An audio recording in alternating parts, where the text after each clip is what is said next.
네, 오늘 우리가 함께 나눌 말씀 민수기 5장 11절부터 31절까지의 말씀입니다. 사실 오늘 본문을 읽으면 아무리 보아도 오늘 우리의 입장에서 이 본문을 이해하기는 그렇게 쉽지가 않습니다. 오늘 본문은 굉장히 여성에게 있어서 불공정한 이야기를 우리에게 들려주기 때문입니다. 그런데 우리가 한 가지 이런 본문을 읽을 때 생각해야 할 것은 성경이라는 것은 시대의 산물이기도 하다는 것입니다. 그 시대와 동떨어진 이야기가 아니라 그 시대 사람들의 이야기입니다.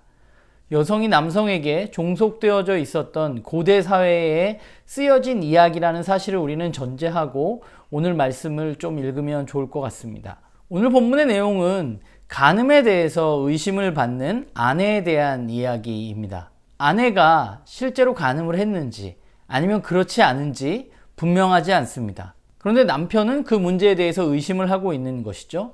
그럴 때 남편은 이 문제를 제사장에게 가지고 가서 해결하라고 오늘 본문은 우리에게 말합니다. 사실 그 해결 방법을 보면 마치 주술에 나올 법한 이야기가 성경에 기록되어져 있는 것을 보게 됩니다. 그런데 어찌되었건 그런 방법으로 여성이 정말로 간음을 했는지 안 했는지가 판별이 되고, 그리고 실제로 간음을 했을 경우에는 그에 대한 벌을 받게 되고, 또 그렇지 않을 경우에는 무죄함을 선고받을 수 있는 것이죠.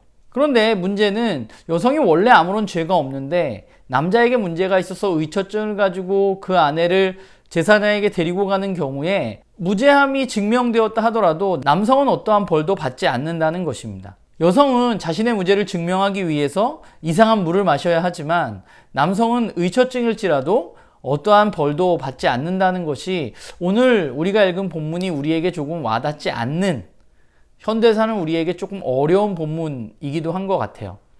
그런데 우리가 이 본문에서 생각해야 할 것이 있습니다. 그것은 민수기는 약속의 땅을 향해서 가는 여정입니다. 그리고 그 가운데 간음의 문제는 가정과 공동체에 있어서 영향을 미칠 수 있는, 분명히 하나님 보시기에 죄된 행동입니다.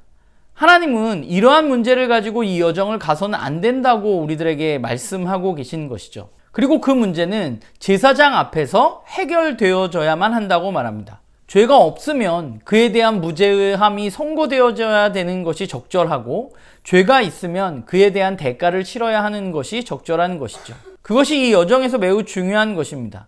우리가 공동체로 함께 믿음의 여정을 걸어가는 길에서 중요한 것은 무엇일까 생각해 보면, 무언가 문제가 있다면 그 문제는 반드시 하나님 앞에서 해결되어져야만 하는 것이죠. 많은 교회 공동체들이 어떤 문제가 있으면 그 문제를 쉬쉬하거나 그냥 아무 문제 없는 것처럼 넘어가려고 하는 일들이 많은데, 그런데 그리스도인 공동체는 그래서는 안 되고 오히려 문제를 하나님 앞으로 가지고 와서 하나님 앞에서 그 문제를 해결해야 한다고 이야기하고 있는 것이죠. 그리고 그렇게 하나님 앞에서 그 문제가 해결되어질 때 더욱 단단한 공동체가 되어질 수 있는 것입니다. 결국 민수기에서 이야기하고 있는 여러 규칙들은 이 여정에서 정결의 중요성을 우리들에게 말해주고 있습니다. 오늘날 우리도 마찬가지인 것 같아요. 우리 교회 공동체가 어떠한 문제건 간에 하나님 앞에서 그 문제를 해결할 수 있는 능력을 키워야만 하고, 우리도 그 문제에 대해서 민감해야만 합니다. 오늘 우리에게 이 본문이 그대로 적용되어지지는 않습니다. 그러나 공동체는 여러 가지 문제들을 가지고 있고, 우리의 문제는 하나님의 말씀에 따라서 해결되어질 수 있는 성숙한 사람들로 우리는 나아가야 하는 것이죠. 하나님을 우리의 삶의 최종 권위로 인정할 때 우리는 우리의 문제를 그분 앞으로 가지고 가서 해결할 수 있는 것이죠. 결국 오늘 이 부부가 제사장을 통한 하나님의 권위 앞에 문제를 해결했듯이, 오늘 우리도 계속해서 하나님의 말씀 앞에서 우리의 문제를 해결해 나가는, 풀어가는 훈련이 저는 오늘날 우리 공동체에 필요하다는 생각을 하게 됩니다.